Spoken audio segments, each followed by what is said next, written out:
Hello guys, welcome to Deepti mini blog. চলো আজকে একটা ছোটো ভিডিও নিয়ে চলো আজকে ভিডিওটা এখান থেকে স্টার্ট করো। আজকে হচ্ছে শ্রাবণ মাসের 3য় সোমবার। আমি আমাদের মন্দিরে যাবো পুজো দিতে, আর বাড়িতে ঠাকুরের মধ্যে জল ঢেলেছিলাম, সেটা তোমাদের দেখাচ্ছিলাম। তো আমি এখন মন্দিরে চলে এসেছি। এই দেখো লাইনে এসে দাঁড়িয়ে পড়েছিলাম, আর অনেক ভিড় হয়েছে, অনেক লাইন পড়েছে, প্রচুর।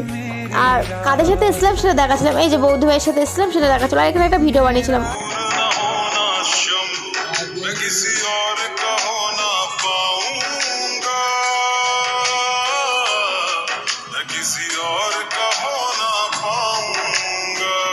অবশেষে এতটা লাইন পেরিয়ে এই মন্দিরের সামনে পুরো আসতে পারলাম। সেটাই ভাবছিলাম যে কতটা লাইন পার করে আসলাম, অনেকটাই ভিড় হয়েছে। তারপরে এই দেখো এবার আমি মন্দিরের ভিতরে ঢুকে যাচ্ছিলাম পুজো দেবো, আর এখানে তাড়াতাড়ি করে নামিয়ে দিচ্ছে আর তুলে দিচ্ছে। এখানে ঠিক মতন জল ঢালা আছে না, তাই ছোট শিব মন্দিরে এসে ভালো করে পুজোটা দিয়ে নিয়েছিলাম।